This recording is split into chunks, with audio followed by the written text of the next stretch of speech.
Got a lot to talk about, Richie. Oh, they fucked up now. What a very gentle Got a reminder. lot to Oh talk shit, about, hold on. Richie. Oops. Oh, they... That was you twice.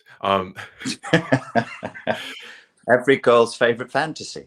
Can you wait, is it echoing? Can you hear That was yourself? you twice. Yeah, it's Oh wait. echoing. Oh shit. Hold on. Oh shit. Oh my god. Is that back good? Is that no? Okay, is everything okay now?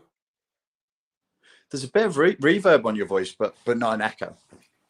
The reverb. Reverb? Yeah, slight. Really? Hello, hello, Maybe hello. it's. Can anybody else hear that reverb on Pierre's voice, or is it inside my brain? I do have damaged ears and a damaged brain. Okay, I think it's fixed now. Everybody, P sounds weird. Hold on, hold on, hold on. Have you been doing auto tune today? Oh, okay. I know what's up. I know what's up. Okay, much better. Yes. It still sounds a little tinny. Tinny. The autotune. Yes, you're right. Are It you was the frozen or am I autotune. frozen? You're frozen, dude. This is a great start. God damn it. Oh wait, I hear you. I can't see you Yeah, now. yeah. My fucking swearing. I'm back up north, and my accent has gotten worse or better depending on your perspective, and I'm swearing more. I do apologize, my darlings, swearing into your ear holes. I was using the Wi-Fi here instead of my data, and the Wi-Fi is not very good. If there's a time to swear, I believe it is now. And yeah, as I was saying, thank you for the gentle reminder of the lack of the world we live in now. Joe Biden is a senile pedophile.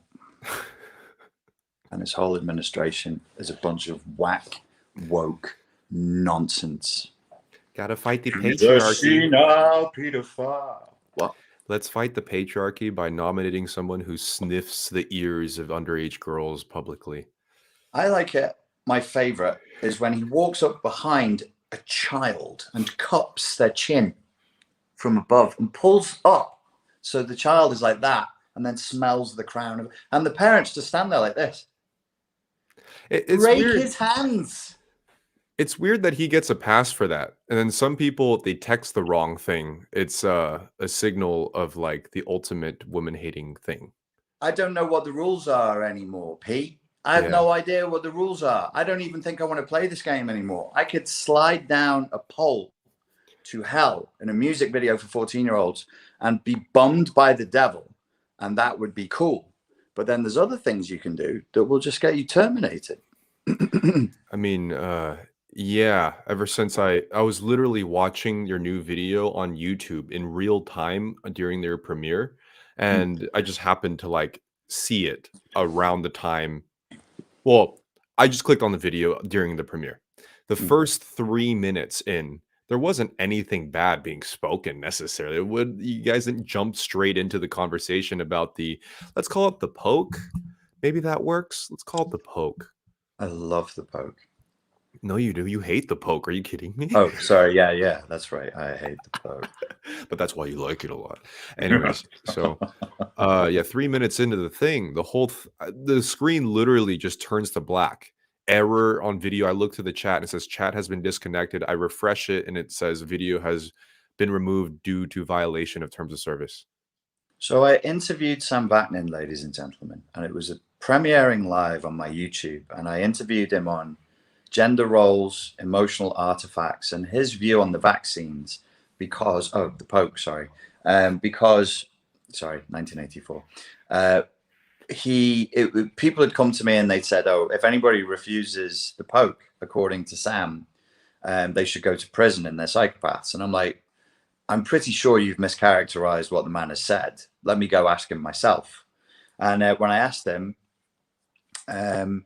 we ended up having a perfectly normal, rational conversation, which people can see on my Telegram, by the way, which is probably where I'm going to have to start posting videos to Telegram and BitChute. And I am going to start posting more about the poke and the situation we're in, because Well, let me finish this one story. So the Sam Vaknin interview went live, and then 15 minutes later, I got a message from YouTube saying this is being deleted and there's a strike against your account for medical misinformation. Just to be clear, at no point in that conversation did either person, Samurai, say, Samurai, the bug doesn't exist. That will get you deleted, or that the poke doesn't have a place, or that pokes don't work, or that a poke couldn't be a potential option of response for the current threat that we're under from this bug.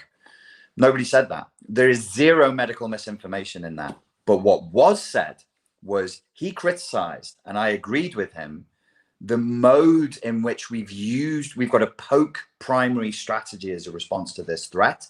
And we've pretended that that was the only way out, which is nonsense. It's nonsense. And anybody claims that that's the case is simply lying, or they don't understand science, or they're a moron, or all three. It's not the only option of response. He finishes the interview by saying he thinks everybody should get the poke now because the real solution will come from antiviral. So it will come from anti-bug medicine, which is true. That is the only final solution. People are talking about the poke like it's a final solution. It never was. The people who developed the poke never said it would be. It can't be. We've been using the poke for that particular thing for years, and it lasts 5 months, 6 months.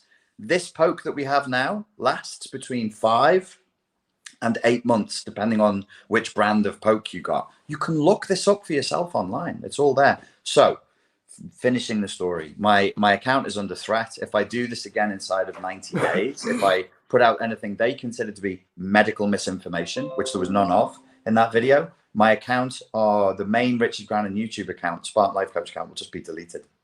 This is the second strike you have, right? Yeah, because of David Icke.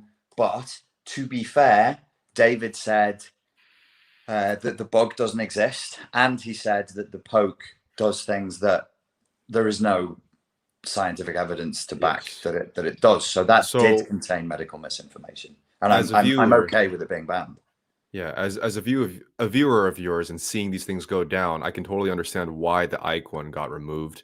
Yeah. He is basically on social media blacklist on every platform, so it's knowingly there. So if you were to, even though whether you agree with that or not, I'm not necessarily agreeing with just completely banning. No, we're both on the same page. You should be able to go online and say whatever you want. Yes. If you can go online and say, I believe that there's a magical Jewish zombie from Palestine who I eat the flesh of every Sunday and it gives me spiritual strength, then you should be able to say whatever the hell you want in a public forum, as long as you're not forcing anybody to do anything.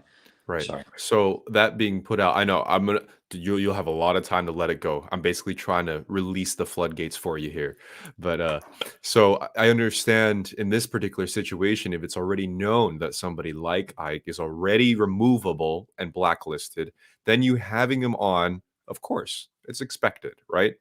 And the stuff being said was along definitely the lines of what was already banishable. Okay. Yeah.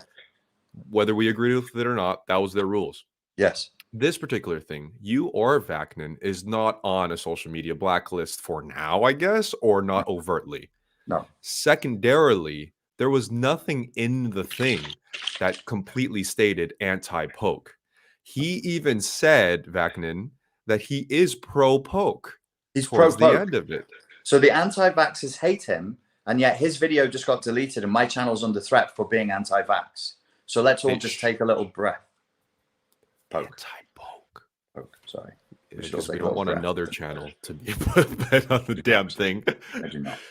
Yes, and that's really, really absurd, because I sat throughout the whole thing. I did follow your Telegram and I listened to it, and there was a lot of stuff that I wasn't even aware of, which is exactly, if there was a type of procedure that they're trying to push out, makes a lot of sense. I personally, I guess I'm an uneducated idiot. I didn't realize the differences between something known as medication or antivirals plus the poke itself. I didn't realize that they're two really big separate things. They're kind of just in my own head of medical things, and just to close off, I didn't know the difference, and it makes a lot of sense. The poke is supposed to push back until there is a medication, right? If I recall, and the medication that's his view. Yeah, that's his view. So, and the cure is supposed to come from a medication or an antiviral, It, correct? it, yeah, there's very. I sat with a doctor last night. So Sam Backman is a trained medical doctor in Israel. He cannot practice, but he has a full medical degree. I sat with she specializes in genetics, but she's a full medical doctor, and I spoke to her last night because I want to be sure I'm not just some doofus likes going to the gym and then like reads his own stuff on the internet. There is a conflation of concepts here, and it's being advocated by proper organizations who are the medical establishment. Subtle changes to warp the way people conceptualize the narrative. One great example, and it was raised in the conversation between myself and Sam, which people will need to go to Telegram to hear now. Richard Grannon Daily on Telegram if you want to hear it, is there's been a conflation between pokerization and immunization.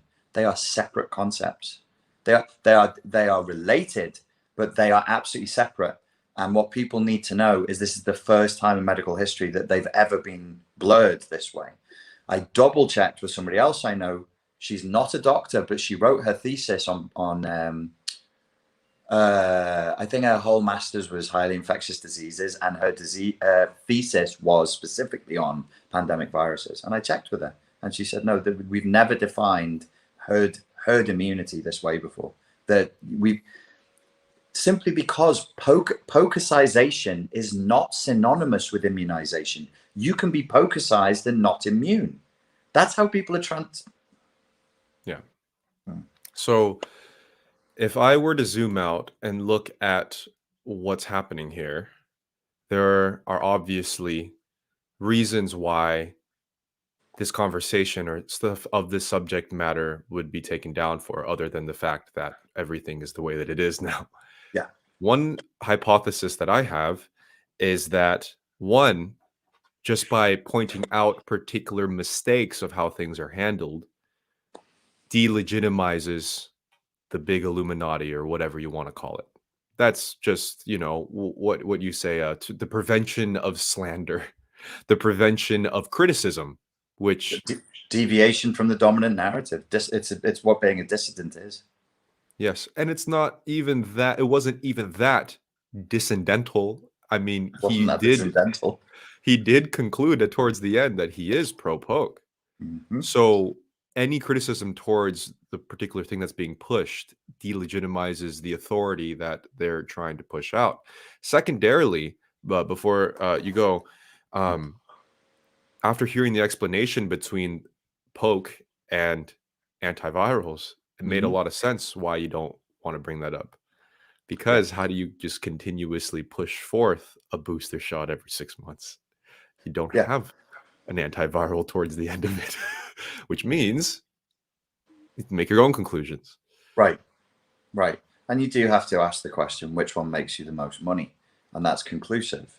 There's when people would accuse me of being cynical or a conspiracy theorist or whatever, but nobody's given me any cogent scientific justification for this response. And I don't fall into either of your camps. Fuck your camps. Fuck them. I don't care. I'm not pro or con this way or that. Fuck them all. I'm for thinking. And you can't give me a scientific reasoning for this strategy, which is poke primal. It's poke first and everything else is distant second. That's not standard procedure, especially when the threat that we're looking at, the bug that we're looking at, is not particularly poke responsive. It's one of the least responsive to a poke solution that you can, because it moves quickly, it mutates so quickly, which is why every year when people get a flu shot, that is a vaccine. So why do we need it everywhere? Every year? It don't work. It don't work. And within the flu family, I think there's three large types of flu virus. Coronavirus is one of them. And it just adapts. So Sam's argument, maybe this is, I think what you said is correct. But now that we're talking, I think this was a real problem with what Sam said, is people will get this. They'll get this. and the establishment probably shitting themselves, that scientifically speaking, they made it worse by putting everybody into their houses. They forced the virus to mutate faster than we could cope with it, because the collective was so focused on poking people. Right. That was another interesting point that Yeah. I definitely caught on during it. So basically, what was said was that in the initial incubation periods, that when it first came out, if it were to be, how you say, absorbed by Mm-hmm. healthy young individuals at first, there's Mm-hmm. enough time, or it's a good time to develop the immunity towards it, basically. Yes. But by Yes. removing ourselves from that to foster, it almost mutated easier in another way, which is Yeah. harder to stop as time went on. Yes. Yes. Because of so technically, and virologists, if you have a degree in virology, jump in the comments. Epidemiologists, jump in the comments. Everything I've read on this says that forces, if that forces a mutation, it forces it. If you withdraw an entire population from it in order to stick around, it forces it to become stronger. What Sam suggested, which seemed to be the most sensible solution to anybody with half a brain from day one, you shield the vulnerable, and those who are willing to take the risk and make the sacrifice, which is me, because everybody's saying you won't get it, you shouldn't get a place in a hospital. I'm risking myself for what I believe to be the right way to handle the threat. Let it run through me. I'm young, I'm fit, I'm strong, I can take it. That would have been my choice, and that would have been the correct method, and we wouldn't have seen the rapid mutations that we have. Sam goes on to claim that this is so different, it's mutated so much from the beginning that it's now a completely different virus. I've not seen that anywhere else, but I trust Sam. I trust him. If he says that's the state of play, then I think that's a suggestion that we should all take seriously. Yeah, there were a lot of valid points. I didn't see the complete denial of, or the even the pushing of something that was grown in a factory to give us three arms and a mustache. There was nothing along the lines of that, No. which is good in a way where, good for me in a way that I can understand a situation, and there's some very logical points that I Yeah, believe made a good amount of sense. And that's the bad thing, is because it did make sense. And I think what it allowed was a logical reframing of a situation. And I yeah, think that's exactly why you actually contested the strike, but they doubled down on it yeah. because it allowed for very logical reframing. Yes, and that then becomes the real threat, because what's critiqued is not the medical solution, is not the medical way it's done, but the strategy with which it is applied. That's not that's a clear point, right? It's not a vague point. Like if you have a military, because if we're under threat from, say, like an army, say the Nazis are coming or whatever, and we have a certain amount of resources, a potential response to that, it's not that the resources are wrong, or the military response is necessarily wrong as such in what it is, but the order in which you apply it is crucial.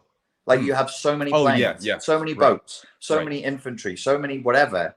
You have to be careful where you move them, sacrifice them, and what you prioritize. We have prioritized a very strange thing here, and it feels to me, this is not Sam, this is me, why would you go for poke and prison? Poke and prison has been the principle. That's fascism. That's not safety. That's not safety. That's control. Stay at home, wait to be poked. That is not a reasonable or adult response. And then you look to a country like Sweden, which is the most adult and boring country I've ever lived in, and they did totally the opposite thing. They said to people, shield. If you need to shield, then shield. My God. If you're coughing and sneezing, stay at home. If you know someone who's sick or their lungs are compromised, look, if you know somebody that could die from pneumonia, under any circumstances, they must be protected. They are absolutely at risk of not just hospitalization, but death from this thing. If the person is vulnerable to a lung based illness, they're under real threat. The rest of us never, ever were. Never were. We knew by March of 2020, absolutely conclusively, that there just wasn't that level of threat. Playing a lot of Age of Empires, huh? With that metaphor. I love it. Yes. I So nowadays everything is military inside my head because I'm already preparing for the war. yeah, everything's way more militaristic or zombie survival Right, and martial arts. That's kind of right. my realm. You're leaning towards the militaristic route. I'm doing zombie survival, cyberpunk ninja matrix thing. So with our powers combined, we have our thumbnail, you know? So, but no, that's great. Like this goes on with your paladin knight costume. Right, right. But no, I think to further elaborate on that, the podcast that you posted was a criticism of the steps in the strategy. So Yes, what happened was you didn't send a scout first. You sent the whole damn tank yeah, first. You know, yes. anybody plays Age of Empires or any time of real time strategy, it's all about what goes in order and what Syntax, steps you take. syntax. Yep. Right, right. So there's different ways to go about it. You can all have the same ingredients too, you know, but it's like you send the riflemen first, and then the gunners last, or you send the gunners first, and then whatever. Hmm. But those Hmm. orders really matter a They lot. matter a lot, a lot. And the criticisms were the order was really fucked up. Yeah, yeah. And at one point in the conversation, um, you got to remember that Sam has worked as an economic advisor inside of 4 separate governments. He understands bureaucracies, he understands governments, and he's done some real good. I mean, there's physical good that you can witness if you ever take the time to go to Macedonia and Skopje. There are buildings that exist, there are cleanups that exist because of Sam's influence in the government there. And I said to him at one point, "Do you think?" And I was just dumb suggestion. I was like, I can get away with this because I would be like, oh, I would play that card, but I'm just a stupid bouncer, so I don't know what I'm doing. And I said to him, do you think like they panicked? They didn't really like the politicians who ultimately, because it wasn't made by decision, it wasn't made by doctors, it was made by politicians. They made the ultimate decision. They panicked. They didn't understand what a vaccine was, a poke was. They didn't understand what a poke was. They think like we all thought, it's a fine, you either have it or you don't, because for some diseases it is that. For certain diseases it's a lifetime solution. You get the poke, you'll never get it, or at least you believe that. It's actually on a spectrum. Whatever. Did the politicians get it wrong? Was my suggestion. And then did they look around? Did they go, the Czech Republic's looking at Britain, Bulgaria's looking at Romania's looking at Germany, and all the boys in suits go, well, what are they doing? Well, they're all fucking peddling like fuck to get the poke. So we should do? It's like a herd mentality amongst the political class and a hysteria because they didn't know what to do. So they hid in the herd because they're cowards. They hid in the herd. They said Bulgaria, Romania, Czech. I'm picking out these countries. That all the countries did this. They said if we do what everybody else is doing, we can't be blamed. Hide in the herd. Yes. So then there was a hysterical stampede towards this solution, which drove the development of the solution. Great, good. I'm not knocking that. People came together. A huge amount of human effort was put into getting that thing developed. Well done. Fantastic. Really, all praise due. But that doesn't mean that it was the right thing to do. Just because a herd moves in one direction doesn't mean that's the right thing to do. I mean, it never is, right? So it's funny that you bring that up. Throughout the year, throughout this whole situation, you'll see more and more articles and headlines specifically about the country that I'm in the Czech Republic. And for some reason, the Czech Republic was like a big scapegoat for Europe. Yeah. We were always chosen as the one that like didn't do it right. But at Yeah. first we did it right. But then later on, like we didn't do it. And there is apparently one of my friends told me the same. It's like, oh, they're looking at the Czech Republic again to be the scapegoat, to be the one that fucked up. Yeah. And you know how Czechs are, and you know how the mentality is out here. We don't want any trouble, man. You know, just chill. Why are you pointing the finger at us, bro? Come on. Yeah. So, but this goes on with every country. I think it's not just here, but I think it's a little more apparent in a place that perhaps would be more willing to not involve themselves in confrontation. Definitely. And you know, if you have like a codependent, people pleasing, go along to get along mentality, not with your own people, because the Czech Republic will bully the fuck out of its own people. If they have an uprising or they riot, they're getting smashed, no doubt. But in the international arena, you see a lot more not fight fawn response is typical for narcissists. So the political class is narcissism, basic narcissistic psychopathy. In the international arena where they know they're playing with bigger boys, suddenly they go fawn, and it was across the board. And then you That's have right. people like the UK stockpiling poke. What would that feel like if you were a country significantly poorer than the UK and you're watching, like, the zombies are coming? Imagine it literally is an invasion. We'll use the zombie apocalypse. And you're in separate units and you are responsible for defending your people, but you can see the towns next to you and you see them stockpiling flaming arrows Yeah, yeah, that yeah. explode on contact. You'd be like, what are the Brits doing? They've got a shit ton of flaming arrows there. They've got enough arrows for themselves and 5 other countries. What are they doing? That they must know something we don't. You better get hold of it by hook or by crook. You better get hold of it. To finish my point, I thought Sam was going to shoot that down, and when I suggested it to him, he went, "Yeah, you could be right. You could be right." And I was like, "Shit, I really hoped you would shoot me down, because I don't want to believe, we've had this conversation before, that our political class is making decisions of such consequence like that. It frightens me. That scares me." Bring up video games a lot, and this type of like militaristic real-time strategy. It when we paint it like that, it almost feels like you're playing The Sims, where it's just like a domestic game where you're like, you have to cook and clean within the house, and then you span out. You have like cities, the city Yeah. skyline or whatever. So you're just trying to get the operation running.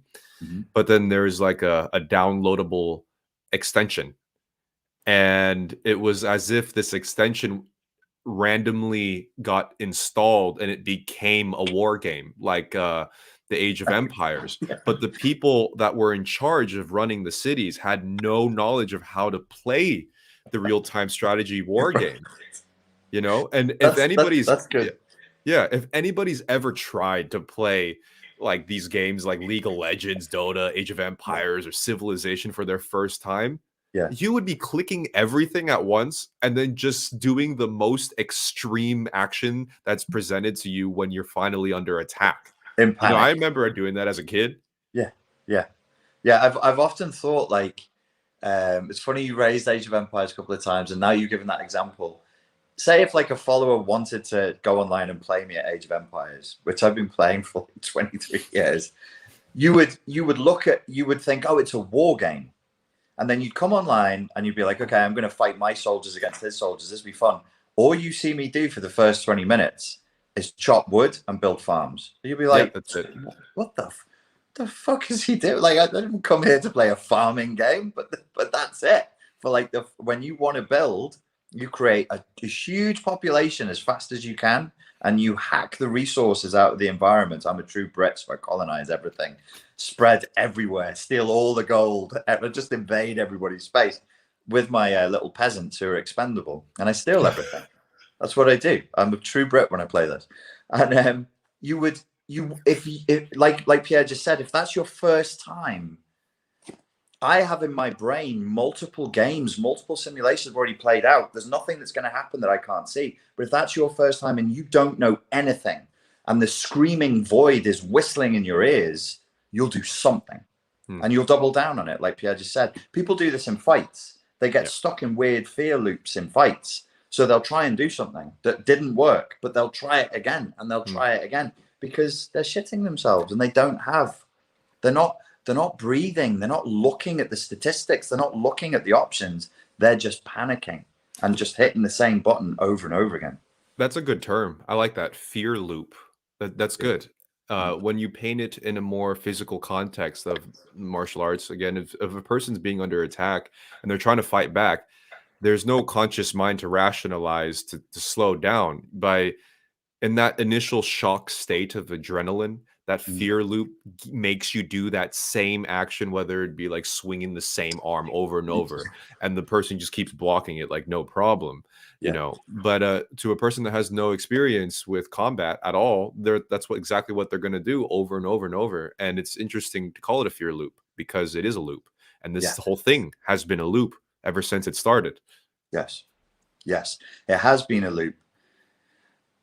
I don't want to speak too soon because I don't want to jinx it. I do wonder if there's actually a term for this in martial arts. We would, when I was teaching like to combatants, we would use the term fear loop, and we would actually have something that comes from piloting planes. It's called the OODA loop. OODA, OODA, observation, orientation, decision, and action. So as we're flying a plane or we're driving a car or we're making decisions, we observe, we orientate to the information, we make decisions, and we act. OODA, over and over again. So I would teach combatives through the OODA loop. OODA loops can spiral downward, OODA loops can spiral upward, and OODA loops can open. And I think they're opening in the UK. UK has a very different atmosphere as compared to Spain and compared to Czech as far as the response goes.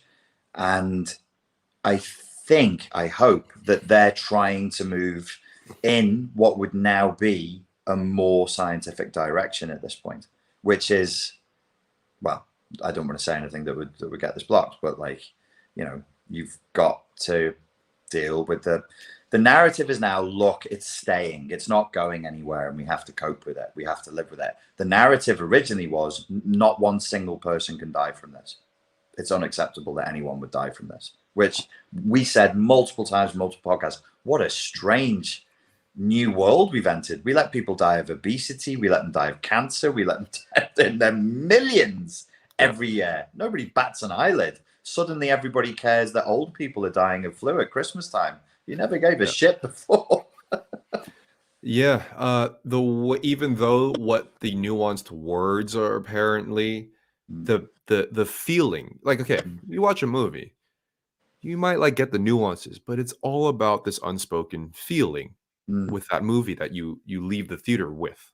The feeling you got from how this stuff was reported, that is everyone was dying. Yeah. Yeah. Technically, they could have reported technically, if it's but no, the way with the red banners and the sirens and the hospital beds and shit, it was like every single person. And that was how it was presented the first month or so or whatever. And as time goes on, we kind of are able to look at the nuances and who was really being affected. But that was a way of how it was presented, which gave us that inclination, which is what kind of fueled the mass panic for sure. Yeah, a mass hysteria where you had ignorance. Like, I'm ignorant of viruses. I didn't want to sit there and learn about the mutational patterns of zoonotic viruses, but I was like, well, we're in it now. I probably should know something. So I was ignorant. We're all, it's a pretty complicated subject. Ignorance, what Gadsad calls epistemological dichotomania, where we split into two camps. Everything is left or right, or black or white, or red or blue, which is awful. When you're trying to come up with solutions, you can't just have two options for it. And then everything got politicized and polarized. So people became combative about it. Like, what people are extremely combative about it. It's a really emotional issue. And people think it gives them the right to be aggressive with it. Just weird. You want to hear some, to break the tension, you want to hear some petty shit I'm doing with my neighbor? Go. You'll love this shit. It's hilarious. It's like totally my strategy as like the domestic ninja of Praha. Okay, so there's this neighbor that just is so grumpy, like, and he's really pro mask, like crazy, and he'll yell. He's yelled at multiple neighbors in the building that I've spoken to. Like, he'll cuss them out, like just straight up be like, in check, like, you motherfucker, you better wear a fucking mask, blah blah blah blah blah. Not graceful at all. You only, and his thing is that, like, you have to wear one in the tiny ass elevator. You know, my tiny ass elevator here. Yes, it's tiny ass. Like, I don't think me and you actually, we just about, the two of us just fit uncomfortably close. Yeah, you took up 90% of the damn thing with your biceps, bro. So it's like, first of all, no one goes there in groups. So who's wearing the mask for who in that tiny elevator? Listen, you don't want the elevator to get sick. Yeah, you don't want to sicken the elevator or sicken yourself somehow, right?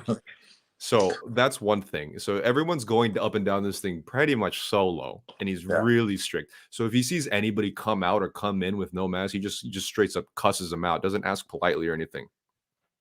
So this started since last year, right? I haven't seen him in a while. And now that the regulations are coming back, now restaurants and cafes and bars in Prague, Mm, the people that are in charge of these restaurants are now legally supposed to check papers of the customers. They're mhm, required to, mm, right? So now that this is coming back out, uh, there's no law that says you have to wear the mask in the elevator in uh, homes or apartments right now. oh, okay. Not. Oh, yeah, there isn't actually. Okay. So, but homeboy needs to feel like he owns something. So I come back home one day and I see a little piece of paper, 8 by 11 piece of paper that has a thing in check and a mask. Like, Mm, wear your mask in the elevator. So I'm like, okay, I know who this is. mm, I know this motherfucker, man. This rude ass motherfucker, man. So what I did was like, I put my finger up on the corner mm. and just went, just tore a little bit of the corner. You petty motherfucker. I was like, there's no need for aggression. I don't need to write fuck you on Sharpie here. I don't need to take down the whole thing. Just because I knew this wasn't about a mask. I knew it was this control freak motherfucker just like feels like he can be aggressive and own anything and anybody around him. So I knew this little tiny thing would just piss him off. Yeah. Right. So I go back down the next day. He tries to tuck in the corner back in the tape. And then I go a little bit more. Next day, he tries to tuck it a little bit more. Oh, he would have been fucking furious when he was doing that as well. I know. So then a few days ago, I went back because I didn't take the sign down. The sign's still there. So Yeah. now the rip is way further. I go back down to throw away my trash. Yeah. Ain't nothing there no more, bro. We won the battle, my friends. We won the battle. Just by slowly poking the bear. There's a personality disorder called obsessive compulsive personality disorder. It's not that the person has OCD. It's obsessive compulsive personality disorders. They're really rigid and authoritarian, and people think it's narcissism, but it's actually not. They just really fucking believe that rules are rules. They make perfect fascists, and that is the way to wind them up. Is to just the thing that upsets them is there's a line. Don't go over the line. So the thing to do is to just keep gently. Like if you push the line, that's a total break. But just gently. Yeah, because at that point, I knew it wasn't about the mask or public safety, you liar. Yeah. You know, it's just this tiny rip that you're actually affected by because things aren't going your way. You know, Well, and yeah, you just wrap it up. This is why I'm bringing it up because you brought the fact that this is permission for people to feel authoritarian or aggressive, and this is a great example of it. 100%, 100%. I had a similar experience the other day of a moment of aggressive entitlement. I was in my favorite gym in the world, and I was having a bit of food after I was training. And one of the young lads there, personal trainer, he's like 23. I've known him for a couple of years. We were chatting away, and he was saying, "You go, what you doing?" And I told him about trying to get into America, but I can't go now because Biden changed the rules 2 days ago because he's a senile paedophile. And from November the 8th, you have to be double vaccinated to get into the country. And he was like, "Why won't you get vaxxed?" So we got into the poked. We got into that. Why are you a no poke zone conversation? And the girl behind the desk who does the smoothies, I wasn't looking at her. I wasn't talking to her. I was talking to my mate. She cuts across us and says, "Well, actually, the reason for you to get poked is because it makes everybody safer. And this is the way that we've cured diseases for hundreds of years." And I was like, "We've been using vaccines for hundreds of years, have we?" "Yes, do your research." I went, I just turned back to my conversation. This girl thinks that Jeffrey Chaucer The tetanus jab. This Shakespeare was walking around with completely vaxxed from TB and BC. He had his BCG. Yeah, hundreds of years. The poke has been curing Mm, diseases. Now, okay, she's a little bit ignorant of it, but the way that mainstream media and the way that everybody has been talking about it, you can see why she would get that impression. You can see why she would get the right. impression that this is just, we've always, hundreds of years, hundreds of years, 300 years, we've been using this procedure to get things done. And that it's a final solution, that it makes you safe and it makes the people around you safe. Yeah. And if you don't do it, then you're harming people. She was like, you could potentially kill somebody whose immune system compromised. And I was like, okay, all right, thank you. Thank you for your input. But this was not your conversation. Right. You don't, I didn't say it to her, but she's a kid. She's 24. I'm like, you don't Um, read, this situation doesn't give you the right to jump in on other conversations and just with a strident, aggressive attitude, assert your totally nonsensical gibberish over the top of them. But people think it does. It's such a shame. It's yes. so sad. What really, that's the thing that almost bugs me the most, because if things are okay in your initial surroundings, you should go ahead and live that as if it was okay in your initial surroundings. Why are Right. you poisoning the good water? That's my problem. You're going to Yeah. the well that actually has pure water, and you're ruining it for everyone that drinks out of it. That's Yeah. probably the thing that really irks me the most. I mean, obviously, like people dying and stuff, that's terrible too. But Yeah. there are situations in everyday casual life still, surprisingly, that doesn't have that. Right. And if we have the good water, do what you can. Yeah. Don't be shitting in it. Be shitting in the good water, kid. Yeah. It's it's the side effect of so many of the things that we've been talking about here on this channel, like the social media polarization thing. Everything becomes a slogan, and the YouTube viral videos where like Ben Shapiro destroys a leftist with facts, or Jordan Bit, and everybody wants to be the one to deliver like a tweet that's the mic drop tweet. So she just wanted to shut us down, Yeah. and I was like, you know, come on. You think they had syringes 300 years ago? Hundreds of years, man. Yeah. This is the way we've stopped. This is the way we cure diseases for hundreds of years. Yeah, it's funny how that we've survived this long and lived through all those diseases without it. Anyways, we can't talk Remarkable, about really. that. Yeah, we can't talk about that. Not talking But about yeah, so yeah, again, like you brought up briefly, the way that this stuff is talked about, it's presented like here's a problem and this is what you do to fix it. But it's not like that.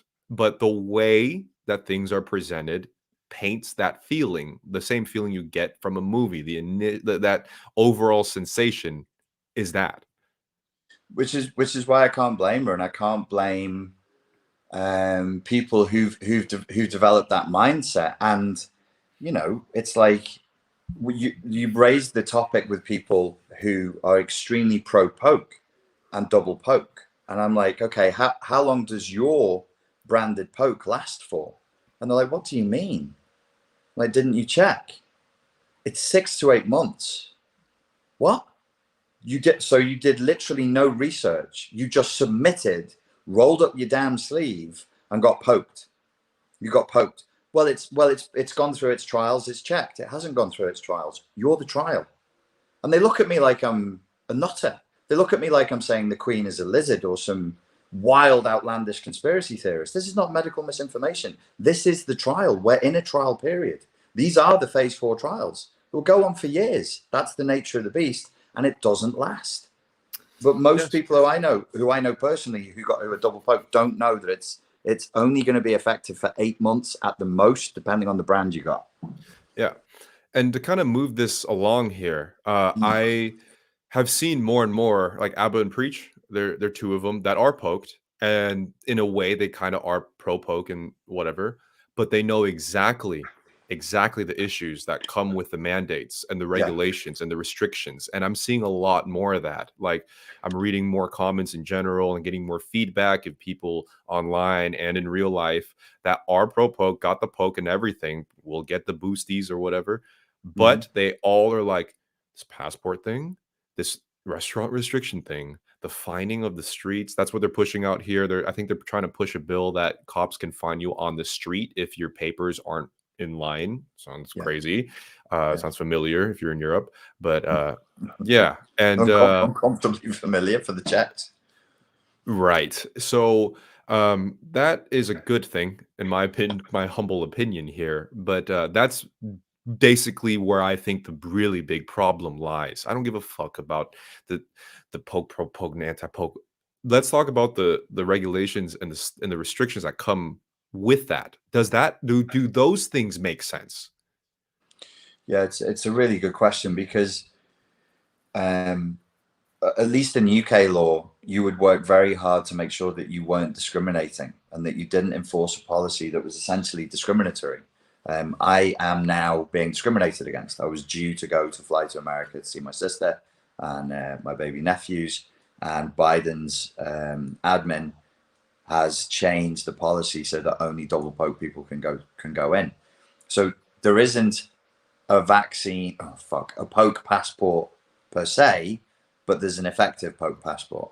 Like if you're not double vaxxed, you can't enter America now as an Yeah, American. that's crazy. I saw that and I was like, that's like in paper now. Wow, okay. Another thing, I sent you a picture about Austria, and it's not official, but the person in charge there is pushing towards only locking down the unpoked. Does that Austrian have like a little pair of lederhosen and a tiny mustache? I just hope, Lockdowns unpoked. yeah. And then I'll ask people like, so then what happens to the homeless? What happens to the people that, might not have the situation or resources to do such a thing? Or Yeah. they just go to perhaps like a camp with a place where they can all We have a nice be. camp for you. There's a bank for you. Get into it. Yeah, not saying that that's going to be the conclusion, but Well, if we it's certainly the direction. We've moved closer to it. We've moved a step towards it rather than a step away from it. We can say that for damn sure. 100%. One of my friends out here, my other friend, works at a bar, and because of the new regulations that are eventually leading towards another lockdown, as they usually do, they just give little baby steps. Oh, we have no idea what's going on. It's like throwing a surprise party with like a bunch of balloons in front of the house. Like, we know what's going to happen. Yes. So they're required to look at papers and tests from anybody who wants to have a gin and tonic. And apparently today was the first day. Is today Monday? Is today Monday? Yes. Yes. Yeah. No. Yes. Is it? Is today Monday? Yeah. You really don't know that it's Wednesday?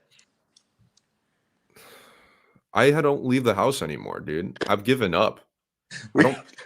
the clue is that we're doing tentacle quest. You, I don't care about anything anymore. So, anyways, regardless, I was told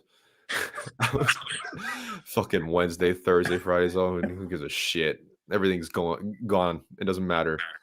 Um. So, anyways, during the first day of the regulations, two inspectors come to the place with 12 cops. 12. 12 officers What are to they going to do? inspect the whole fucking place at 12 at night. Well, that's a good use of police overtime and taxpayer money. I'm sure 12. there's no fucking human traffickers or pedophiles or robbers or murderers in Prague who need looking after. No, not like drugs are a big thing in the city either. No, not like there's a massive drug problem in Prague. No, nothing like that. No, anyways. But yeah, it's like, wow, this whole job could be done without even one cop. Why are there 12 for a situation like this? Yeah. Yeah. Yeah. And we know why. We know the gym that I ate in today, when they refused to shut down for the lockdown, they sent armed police to close the gym. They sent British police with machine guns to shut the gym. I'm like, what? Who did? Who are you there to shoot? Like, what do you bring a gun for? Just Yeah.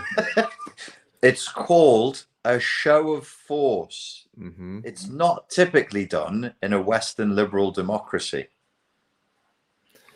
My friend was like, I was shaking and fucking nervous when this happened. And I was like, well, they're doing it for public safety. Yeah, they're They're here doing to it. make you feel safe. You feel safe with 12 cops in front of your fucking place right now? It's like you can ask somebody for the time, or you can ask somebody for the time whilst casually wielding a spiked baseball bat. The two, you're still doing the same thing. It's just the context of one scenario has a slightly different emotional impact. Yeah. And most of the time, I don't think that spiked baseball bat or an M14 is necessary to check if a person has papers. No, shouldn't be. They're just checking to see if people either have been poked or if they've been PCR tested, right? Was it they didn't even check the customers for some odd reason. They were checking the restaurant and the employees or something, which is great for any business owner in this time. Huh. Harass the business owners. That's what they need, those bastards. But is Yeah. it can you go out if you're PCR tested, or do you have to be double poked?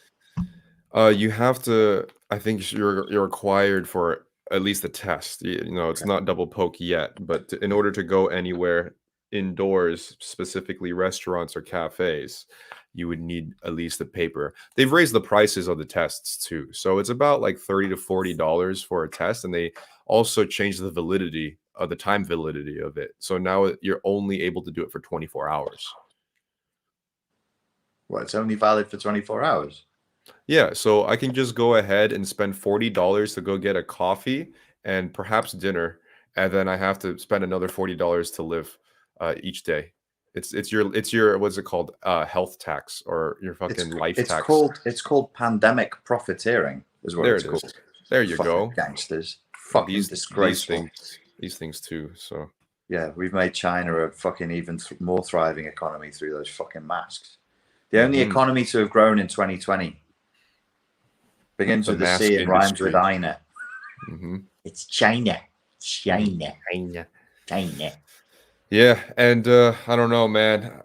After seeing your thing go down, this shit's coming. I don't know what the next wave is, but it's gonna be big. I don't know what to feel about it, but I'm definitely like I'm feeling the weight for sure. Summer was our, I don't know, our one It's of your little another break a little break time before we have to go back into school. Lunchtime's before ending. the sodomy commences again. Yeah, and a Grease bit of up, me is like, slaves. yeah, bit of me is like, oh fuck, what's next, man? What's next? I'm a little more optimistic. Tell Um, me. well, I've spoken to a couple of people who are around your age, and they're all pretty convinced that the worst is yet to come. Um, I'm not. I'm not sure. I'm not sure. I'm not sure that it's like there will be changes. Things will change. I'm not sure that we're going to get a repeat of last year. I don't know if they tried to repeat it last year after poking so many people, whether the obedient would be so obedient again. Right, right. Well, You, a you, lot of you can't you can't do both. You can't say poke and lockdown. You said right. poke so that you don't get locked down. Then you poke everybody and go, right, we're doing a lockdown again. You would have a lot more civil disobedience at that point. Yeah, and I think the compromise in their eyes is locking down the unpoked. Well, yeah, maybe that would be. Then we'll be moving into a very interesting period of human history. So logically, what that entails is that if anybody's walking around on the streets, they're gonna have to figure it out somehow.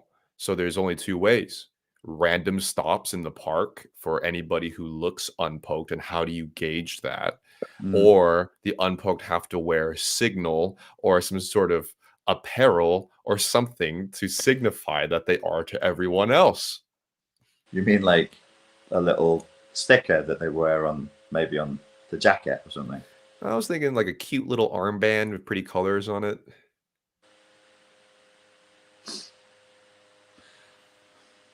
I just want to get on with this because if I have to kill people in guerrilla warfare style and live and shit in the woods, I just want to get started so that it ends faster. Bruh, I've been getting zombie survival games, getting my head in this zone. Who knows what's gonna happen, man? I wouldn't survive a night in a forest. I'm No, too me neither, weak bro. and comfort addicted. There's no way. All right, I have a gun. Can you shoot me, please? Yeah. Yes.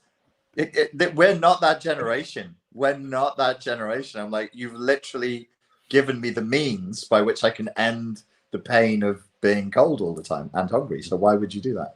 We thought Yeah. you'd kill the enemy. You fuck the enemy. You kill them. Jesus Christ, that's dark. I fucking hate this simulation anyway. Good luck. Good luck, comrades. Jesus Christ. Yeah, man. And like the fracturing of the culture and society has always been a thing that's most important in my eyes because the drastic stuff is the drastic stuff, but the non-drastic should remain that. And when I see for example, we don't have to get too deep into it, but the second half of your conversation with Vaknin and these elements with, I don't know, uh, interpersonal relationships and how people interact, the fracturing of community, all those things. That's shitty. That's really shitty. Oh, you saw the gender roles, the second conversation with Acne. Yeah, that's depressing as shit because the prognosis is not good, and that's probably a more of an existential threat to the future of humanity and to future generations than this is. Well, no, it definitely is. It's definitely a bigger threat. Yeah, that was a very sobering conversation for me.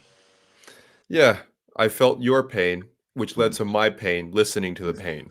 Yeah, it was a pain circle. We had a Yes. little pain symbiosis.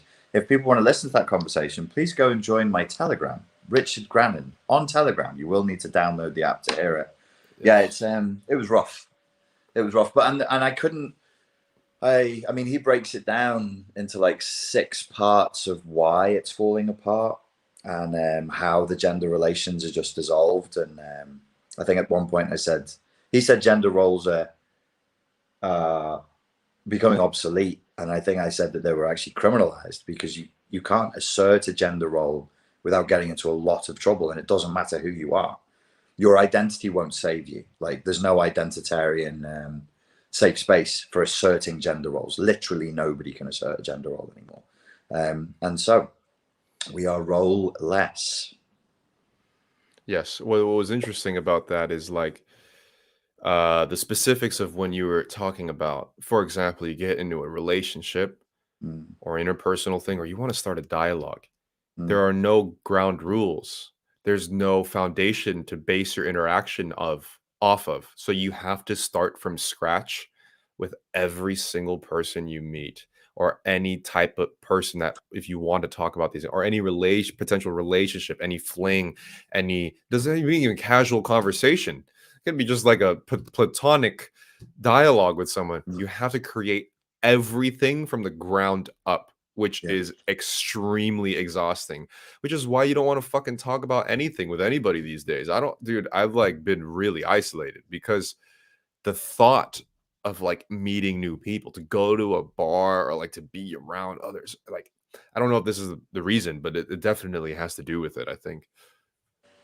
Yes. I'd actually not. I'd not thought of it that way at all until Sam raised it. That all codes of relationships now have to be negotiated from scratch each and every time for each and every relationship, and it's not done in a cooperative and friendly way. in a male female relationship, in my experience, it's done in an extremely combative way because Yes, that's it. we That's we it. can't even agree on what cheating is. Like we can't actually agree on what the boundaries for decent behavior are. So Yeah, people that's just right. do wild shit, and you complain, and they're like, "What are you complaining about? This is completely normal. What's your problem?" And then you go, "I don't like it. It hurts my feelings. Please stop." And they're like, "Fuck that. I don't change anything because it hurts people's feelings. I listen to Cardi B and Megan Thee Stallion. I'm a Yeah. bad bitch." Yeah, your boundaries for yourself is imposing on my freedoms of doing whatever the fuck I want, type of a thing. Exactly that. Exactly that. Yes. And yeah, I didn't think about it like that either. But I mean, even the smallest things, it's not that big of a deal in my opinion. But just to bring it up as an example of starting all over in terms of negotiating the very, very beginning of how we're supposed to interact. Some people get offended if you open the door for them or you pay for lunch for them or not. Like that's the Mm. very even the very beginning like of that. You know, there do we have the amount of emotional psychological and emotional energy to rediscuss the very, very foundations of how to just speak to a person every single time?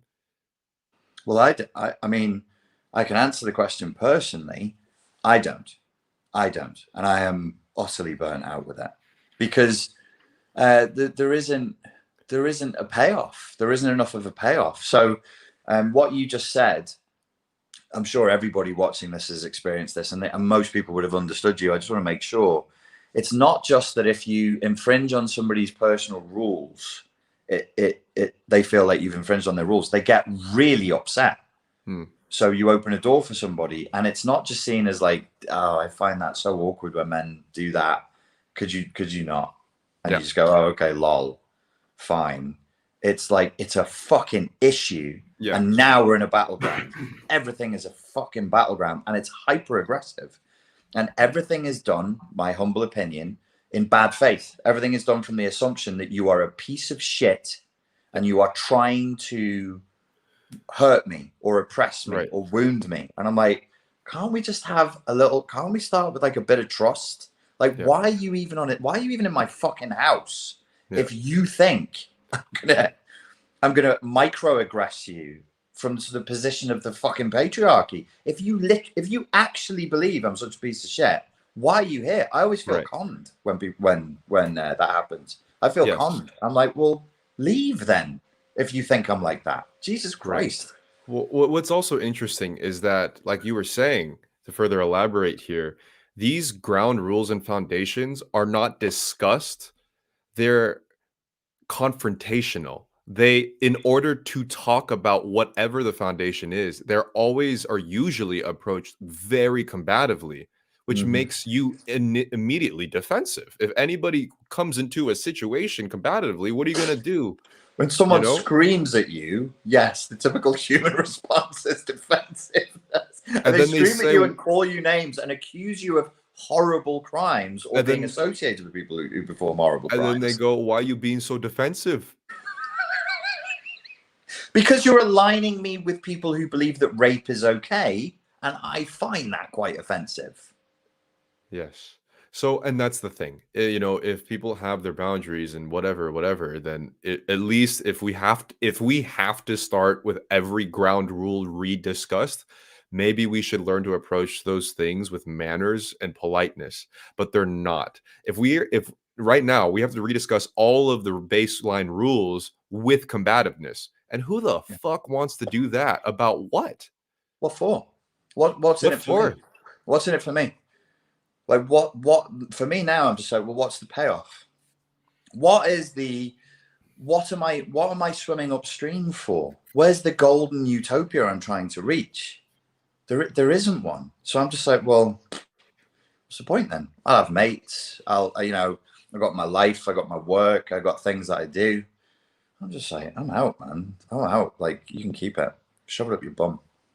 Yeah, yeah, yeah, and I find that I don't know, just it's just super interesting. Just because like I never thought about it in a way where the baseline foundation for human interaction has to be rediscussed.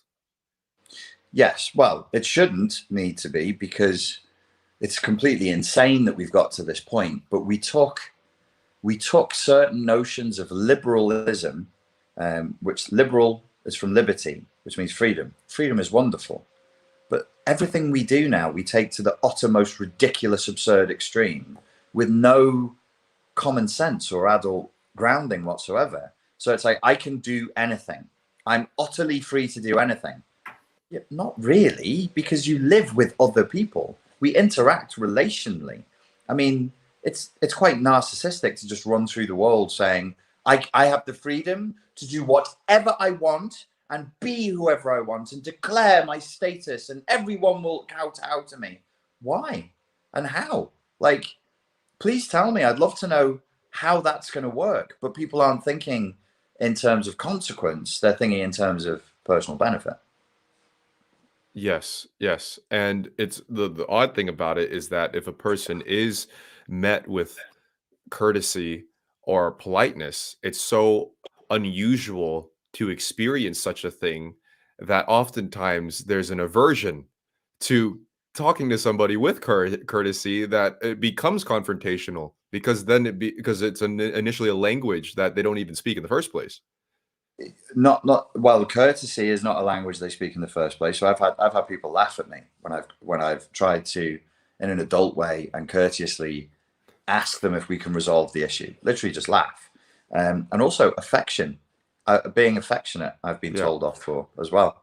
I'm like, okay, you'd have to understand, really understand the conversation that Pierre are having. You should go and listen to the Sam Batman conversation. Being affectionate during sexual intimacy, I've been mocked for and told off for. And so I'm like, okay, so you want to come into my house, I give you a drink, we share some memes and say lol, we put some music on, then you want to be power banged like a porn star for probably about an hour and made to come 2 or 3 times. There's no sexual boundaries. Fine. Yeah. Okay. I can do whatever I want to you. You do whatever you want to me. And then afterwards, I mustn't touch you in an affectionate way. I can't hug you. I can't do anything that would reflect any kind of affection. Do I kick you out? I mean, where's the rule book? How would I not step on your multiple landmines, you utter lunatic? What do I Yes. do to get this right? Because I don't Yeah. get it. In my experiences, quite a few repeatedly, it's not even during You flipping. slut. Yes, very much so. That it is like you can't escape the past sometimes. And it doesn't even have to be during flipping. Like I've attempted to be affectionate without during it or after or Right. before, which Yeah. I've been met with responses. Sometimes it's received, but sometimes, a lot of times, it's completely pushed away. And then if I stop, I'm also a bad guy for not attempting to. Hmm. Yes, I know what you're talking about. I've had that, but I've had that more on the sexual front than the affection front. Why aren't you pushing my boundaries? Because you've made it clear to me you don't want your boundaries pushing sexually. Yeah, but you could try. What? Yeah. Well, that's really dangerous territory on your Well, end. I'm like, are you aware that that's technically a crime? Yeah. Uh, if you want me to commit crimes to flirt and seduce you, I have to tap out, I'm afraid. I'm very busy. I can't afford to go to prison. Yes. Yes. I'm booked. Yeah. I've been for real, man. I've been like called heartless, like cold, unaffectionate. Yeah, I don't love them. I don't like them because they would push me away if I showed affection. But if I don't even try anymore, then Yeah. I'm a cold, heartless bitch too. Yeah. You know. Yeah. It's a bit of a mess. It's a bit of a mess, to say the least. How do you undo that though? You So can't. obviously there was a time, and I lived in that time. I'm old enough to remember what it was like dating from 1996. It really changed a lot in the last 8 years, Yeah. massively, Yeah. massively. Well, Like I mean, listen. 2013 onwards, it's got really bad. Like this sounds like me living my prime years a whole 3, 4 years ago on Jubilee.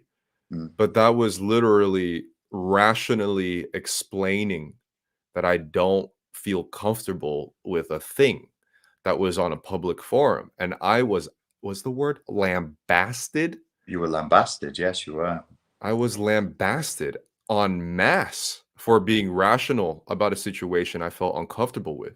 And Yes. that's happened multiple times where I'll rationally kind of lay down, hey, this is not how I view things. Oh, so you heartless piece of shit narcissistic fuckboy, you just use it. And I'm like, what the fuck? This has happened so many times. And I'm like, Mm, this has to be a cultural influence at this situation because why is this the go-to reaction for people en masse?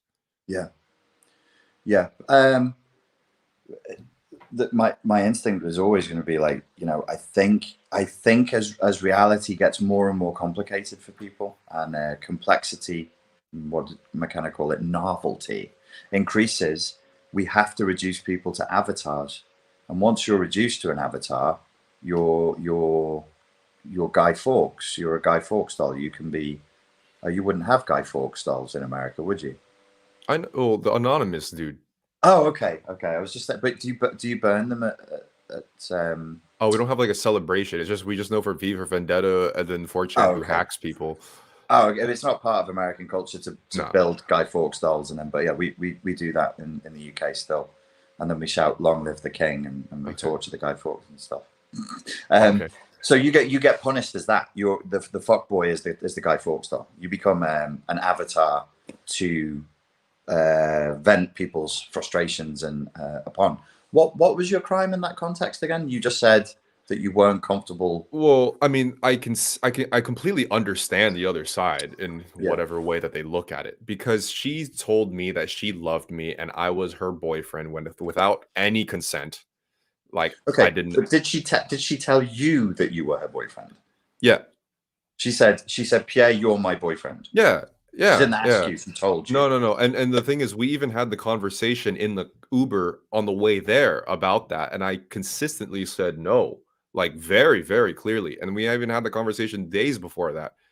It was, like, 3 or 4 times, and then she still did it on the video, and I said and then the fact that is I had no emotion behind my voice, which is what made me a heartless sociopath, Probably and because you were exhausted with telling her, I'm not your boyfriend. yeah. So in these situations here, like I often am very aware that there's an emotional reaction that they're trying to get, which makes me way more resistant to giving it. But because I don't, I'm even more of a villain for not giving the emotional reaction. How old were you in this interview? 24, And how old was she? 43. So imagine me on camera with a 24-year-old girl going, you're my girlfriend. And she's like, no, I'm not. You're my girlfriend. You're my girl. You are my girlfriend. Do you think the general public would side with her on that one? Or with me? They It's would love creepy you. as shit. Get a Yeah. boundary, you fuck. The guy said no. No means no.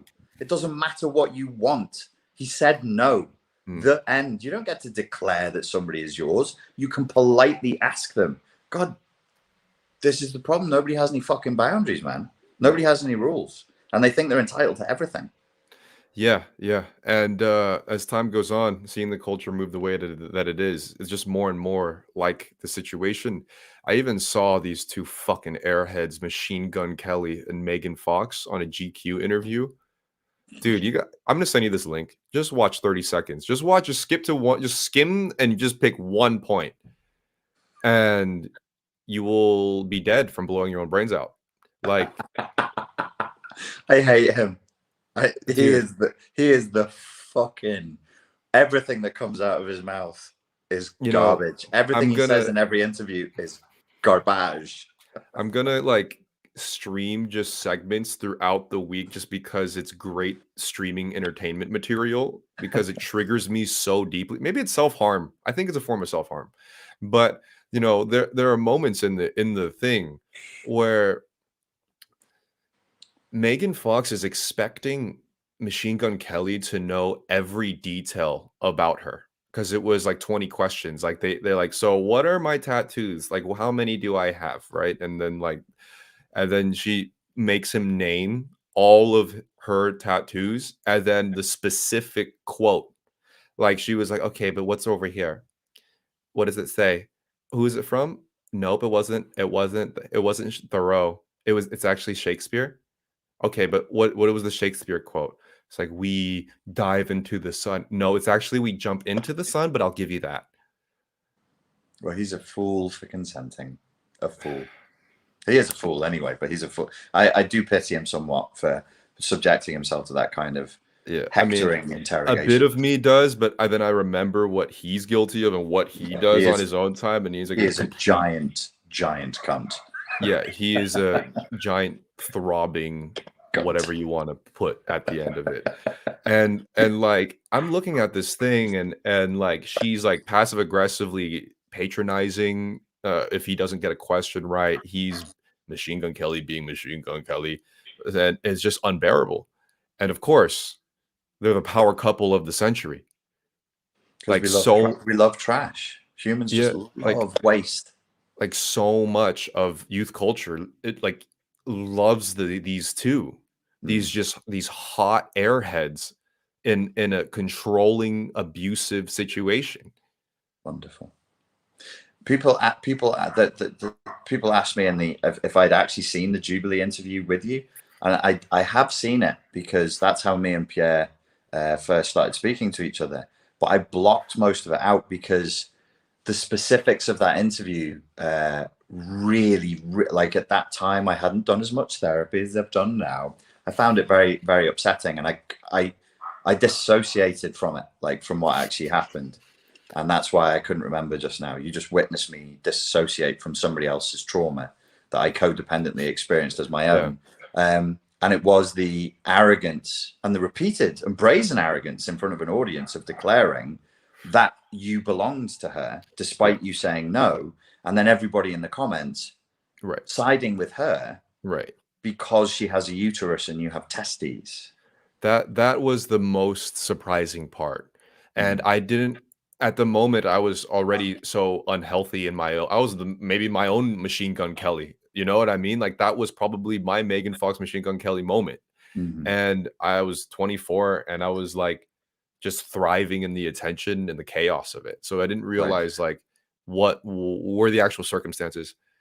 Being 65 years old now, looking back at my youth, that was a fucked up situation. The response is really messed up.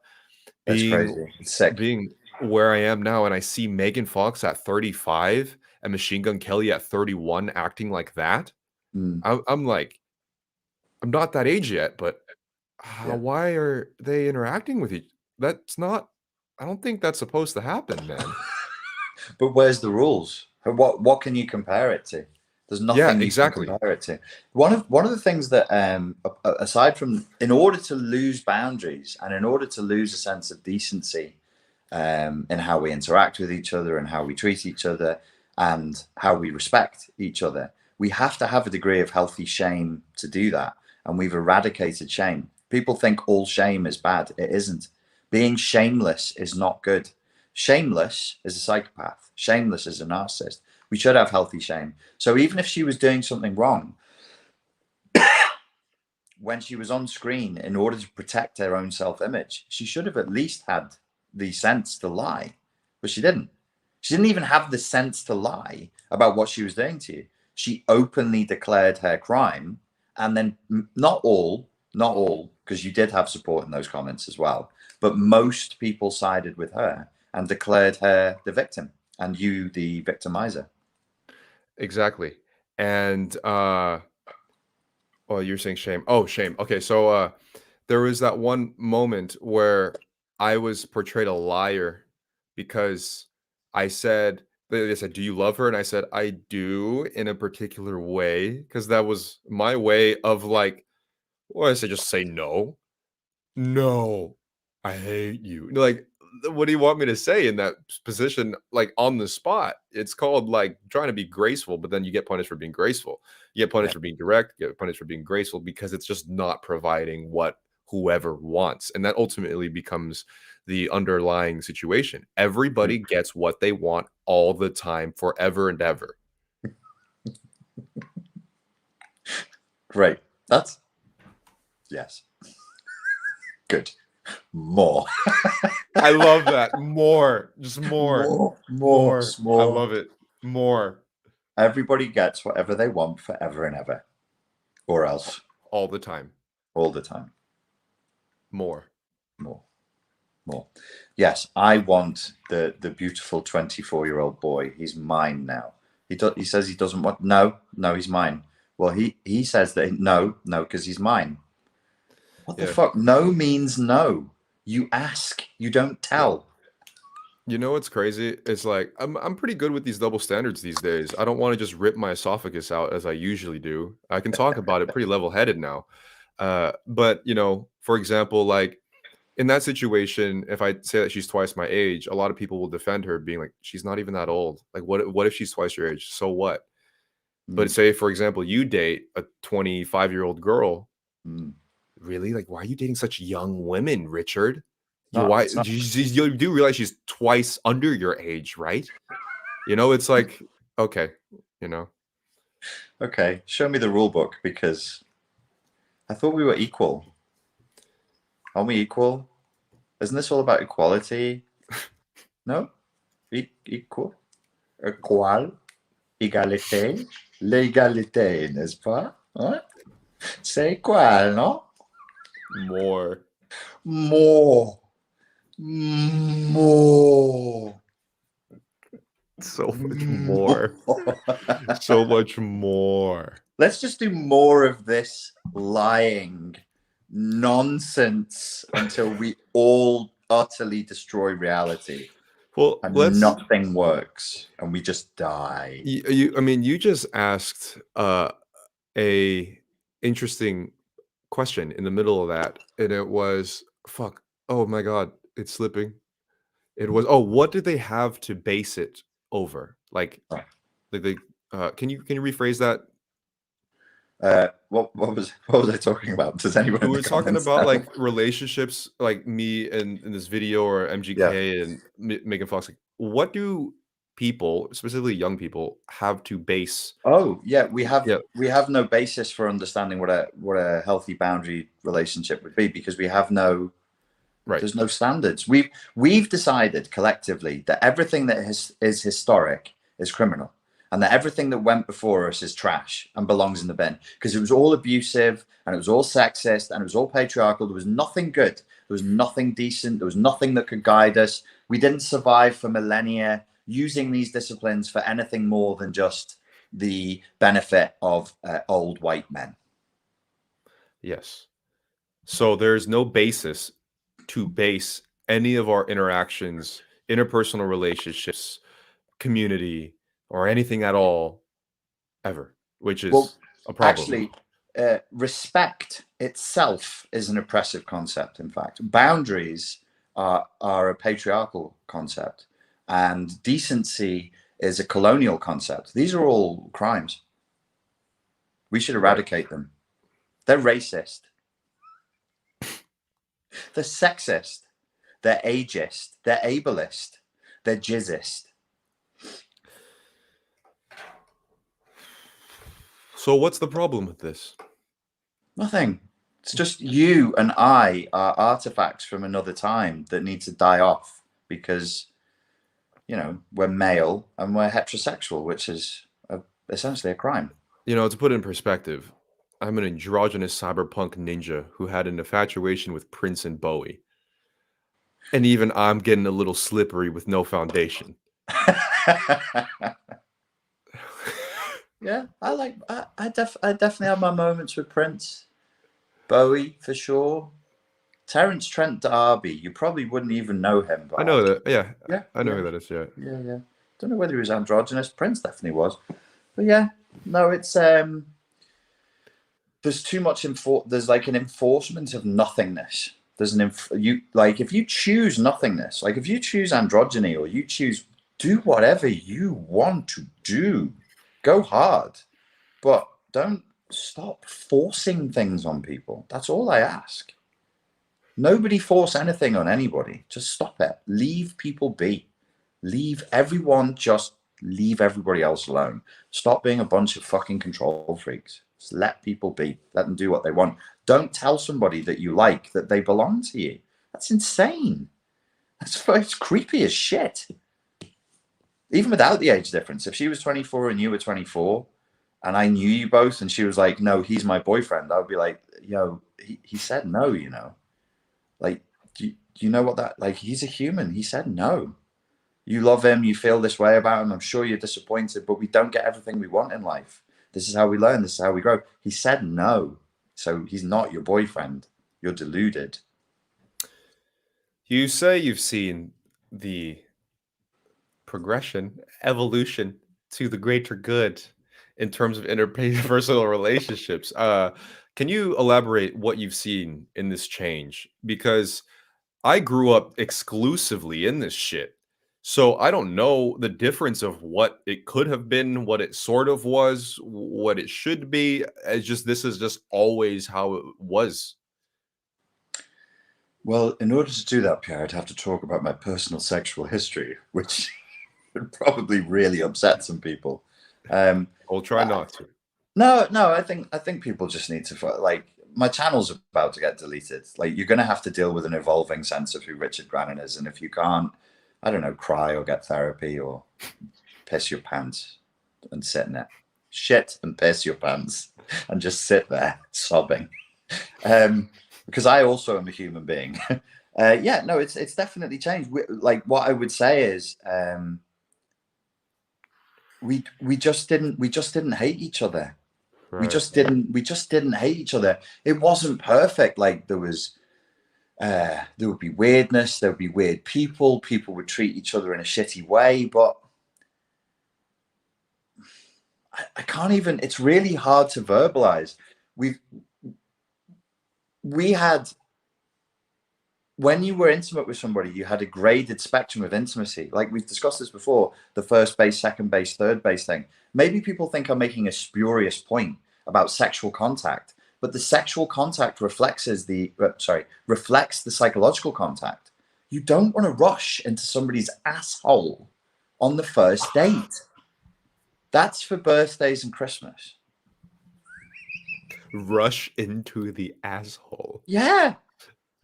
Seriously, you shouldn't rim someone on the first date. Let me just say it. Let me just say that. Don't, like, what are you're not saving anything. You're not saving anything. I literally saw a TikTok, and I've saved it, and I'll share it on my Instagram, where a girl is telling people, she's about 21, you should have sex on the first date, and this is why. And I'm like, don't make me be that old guy who's like, listen, kids, don't have sex on the first date. Here's why. But don't do it. Like, we're rendering ourselves meaningless. We're rendering ourselves worthless. If I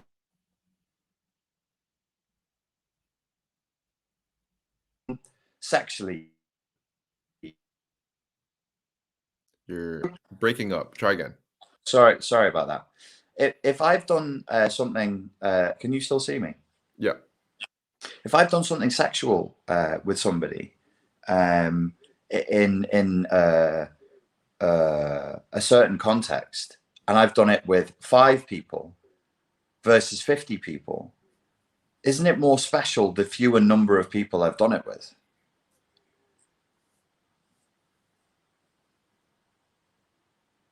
I just think we're giving too much of ourselves away too quickly for nothing. And then I don't even, like, I worry about what we're communicating to ourselves. I really, really worry about what we're telling ourselves. I don't think we're telling ourselves anything good about who we are as human beings. There's I'll still browse TikTok here and there, but my serotonin receptors are kind of fried. So I just Mm, like numbly just like scroll up.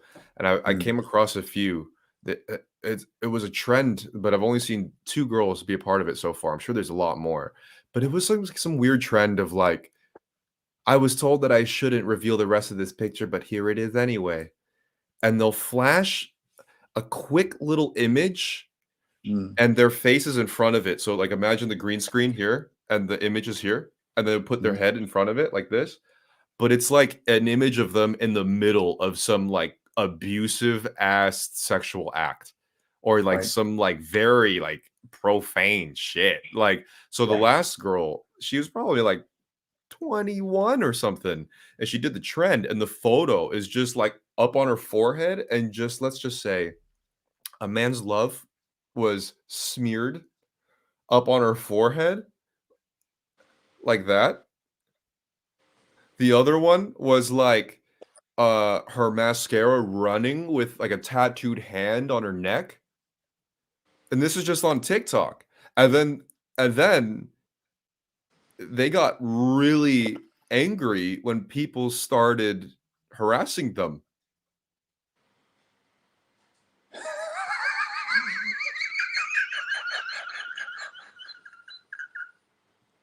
So they put up videos and pictures of themselves being banged in the esophagus and squirted on their face. And then when people made comments they didn't like, they said that's abusive.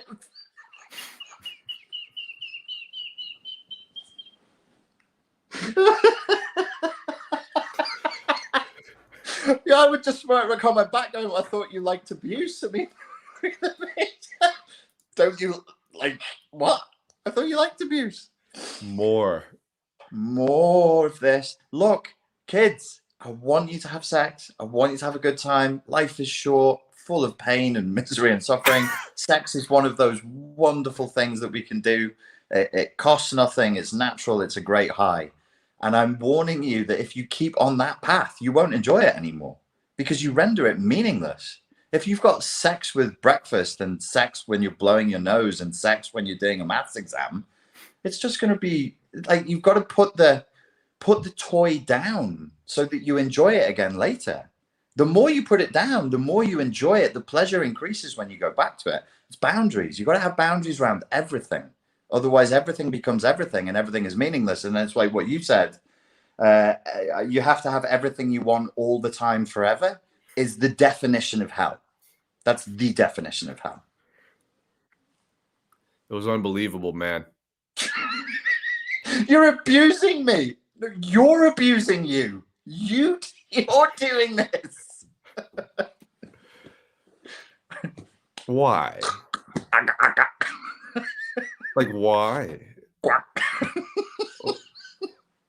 I mean, talk about no more shame. And it's a trend. Good. More of that. More. Because let's let it collapse. Because it's painful. This is a painful moment. It's agitating. Let it collapse. Did you see the video I sent you about the Tourette's and TikTok? What, the whole mental health epidemic? Do you mean? Yeah. Yes, yeah. And people copying mental health and faking mental health issues because it's trendy to have mental health issues now. Yes, but now there's actually like written research on over this phenomenon now, which is like we all kind of intuitively had a suspicion. What is the damn thing? Suspicion. A suspicion.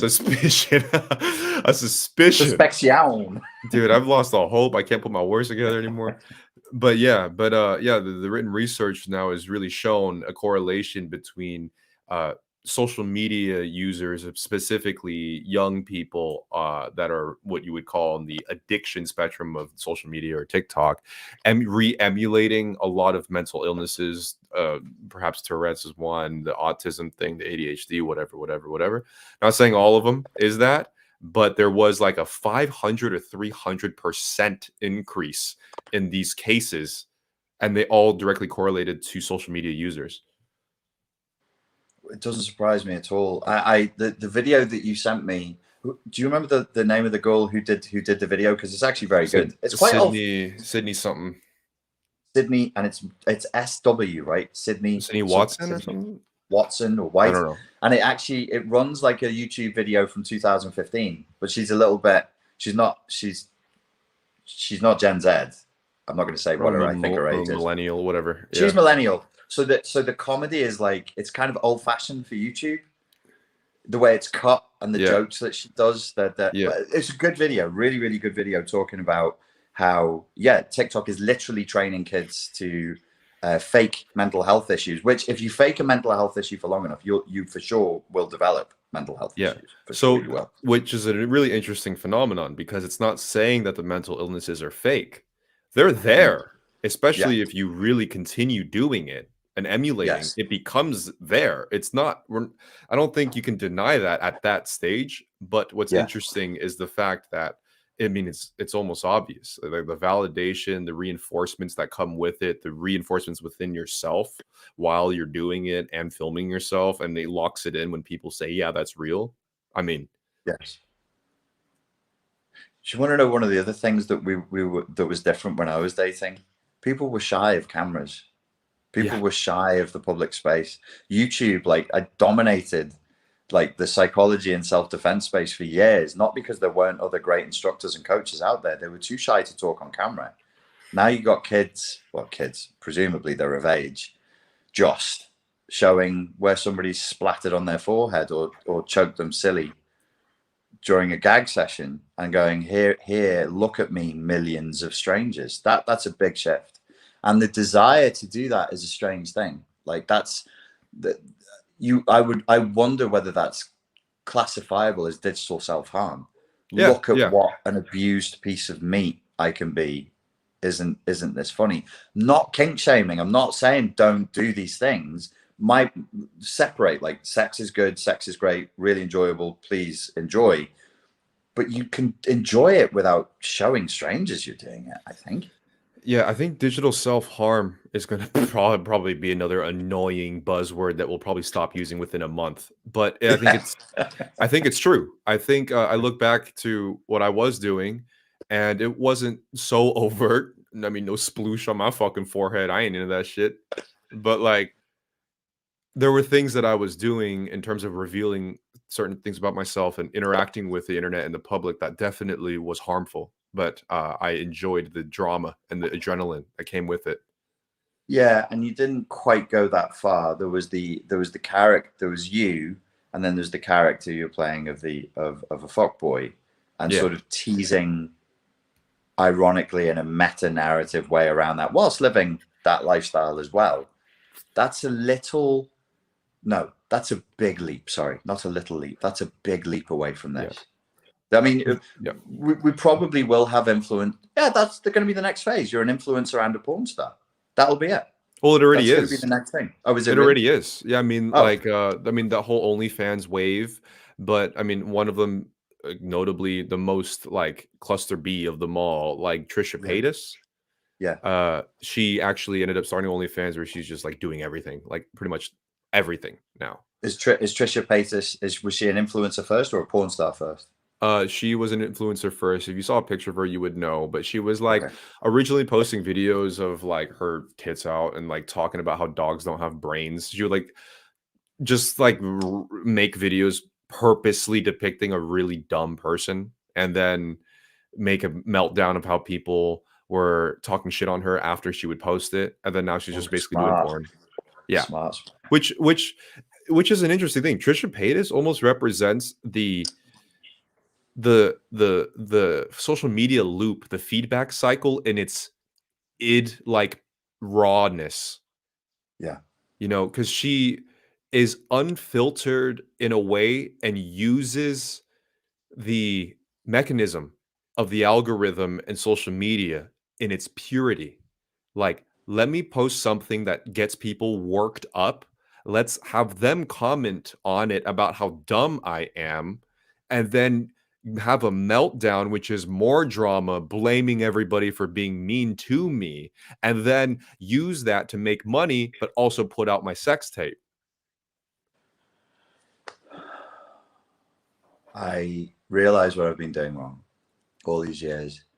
I think if I really want to help people overcome narcissistic abuse and complex post-traumatic stress disorder, I need not an OnlyFans. I want it on Pornhub because I want it to be free. I want people to see it, and I'm going to deliver seminars in like multiple positions.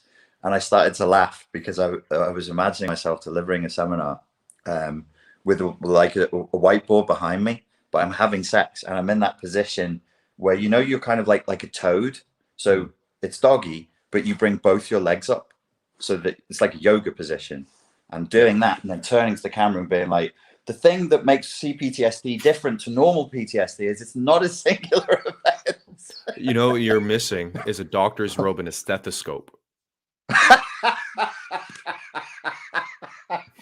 just flapping behind me in the stethoscope. Oh, dude, it's all about the uniforms, the firefighters, the policemen Right, thing. right. Oh, come on, man. Yes. Yeah, Of course. yeah.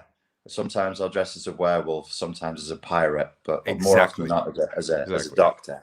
I got the vampire thing down, so don't touch that, Yes, okay? that's yours. Okay, that's yours. I'll be doctor. You be.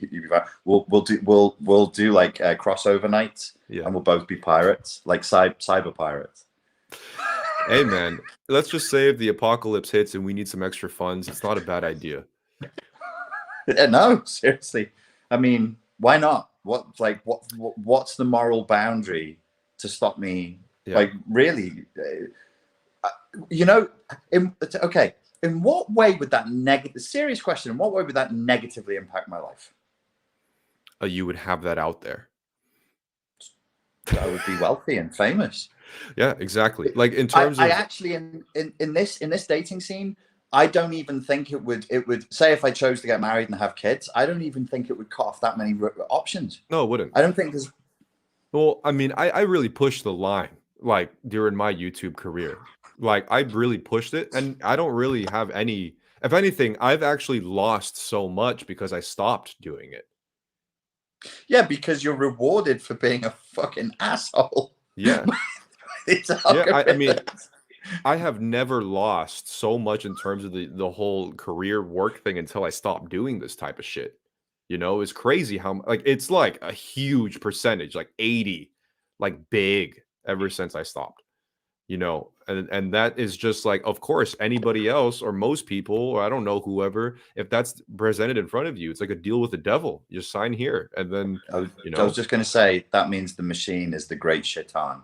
It is the beast of Babylon, and it is warping us all and forcing us to act yeah. like its little Yeah, I slaves. mean, I started streaming on Twitch as of last night, literally, because I just want to play video games and it's less pressure to be streaming games on a different platform, right?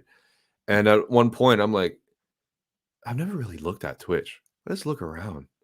What's going on here? Oh my Mm. lord, man! Some of the fucking streamers. The first one was a girl just laying on a bed with her like tummy out, and that was it. Just ignoring the camera, like completely ignoring the camera. And I'm like, all right, I guess that's okay. But there was like 200 people watching and like her donation bar, like halfway done. I'm like, all right. And I'm like going to the next. And they have a whole section for hot tubs and beaches and stuff. Because apparently the terms of service on Twitch to combat the thoughterry there was to like, you can't wear a bikini during your streams because it's soft core or whatever. But you can wear a bikini if you're near a pool or a beach. So what they did, some of these streamers, was take a whole inflatable hot tub into their room wearing a bikini. So I came across a few of those as well. Of course, is what you expect. The most interesting one was the ASMR mic licking. Well, so that's the ASMR. The ASMR what? Mic licking.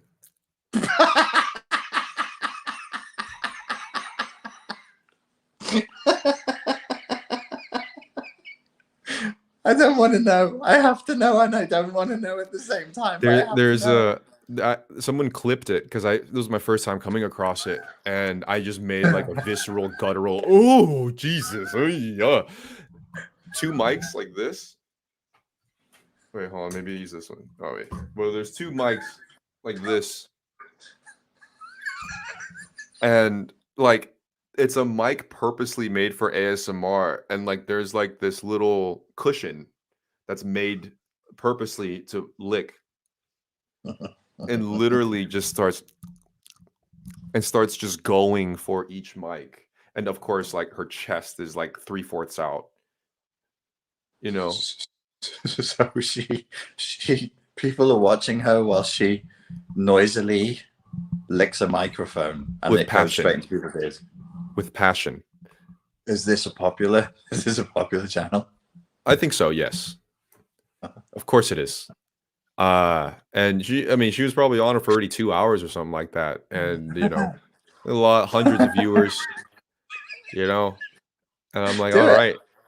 Do it. Make licky noise into the mic. If you want to see me do it, go ahead and follow my stream right after Tentacle Croissant.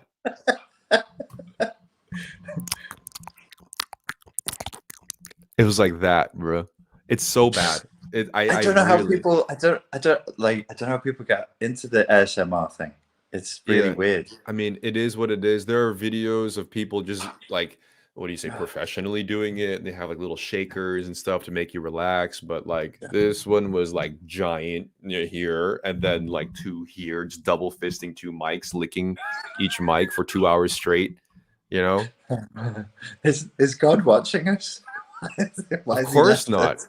He went on to the next channel, dude. God was like, I ruined this. I should probably destroy it. Oh, I'll destroy it tomorrow, and then Yeah. just forgot and left it to rot. Yeah. Yeah, someone mentioned in the chat that was there, like, there was another one, and this one was a little more sad to me because, someone initially tried to send me a mic licking one, and then they sent me a clip, but there was no mic licking in this one, but it was another pretty girl, giant, you know what, here, and she's just like in an ASMR mic singing like a siren, right? And she was actually really good. I was like Mm, prepared for some weird shit, but yeah, then she was beautiful voice, amazing. Like, oh holy shit, it's really, really good. And yeah, then a part of me was like, she had to come to this, yeah, like it's labeled ASMR, her, cleavage is out almost all the way.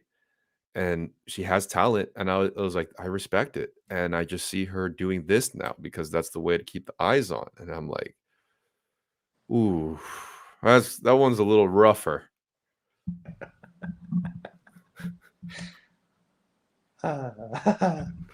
More, more, more. Hashtag more, more, more. more. Yeah.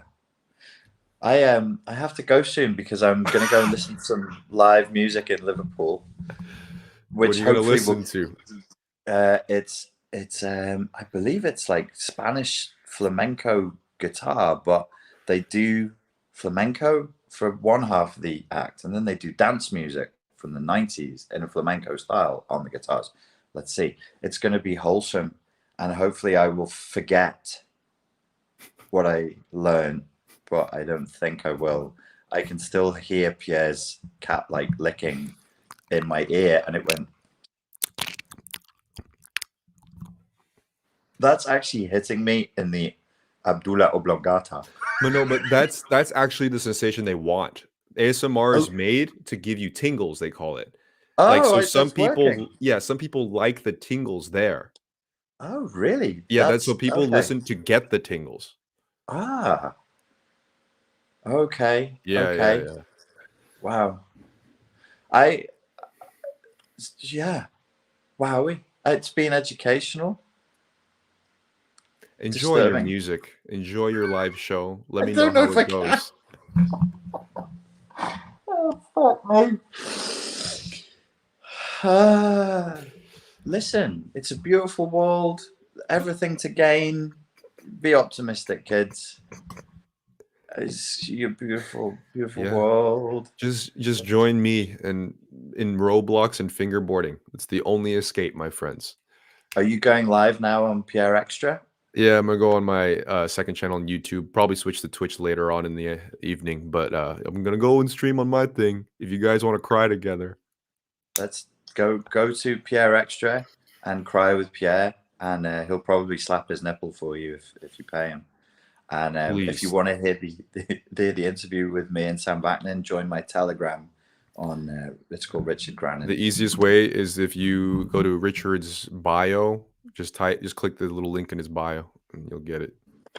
on Instagram. If you know what a bio is and you know what a link is. People did. Did you see Well, that? Some people didn't know what a link was or a bio was. I said, really? check the link in my bio, and they were like, "What's that?" I'm like, "You're on Instagram. My bio. Don't know where it is." I'm like, "Oh Christ." Oh man, wow, there's a gap here. Yeah, Anyways, it was somewhat cathartic to speak to you. Uplifting, maybe, but it is what it is. it is what it is. Ladies and gentlemen, thank you so much for your time and your attention. Good luck between now and next week in this weird simulation, and we look forward to speaking to you soon.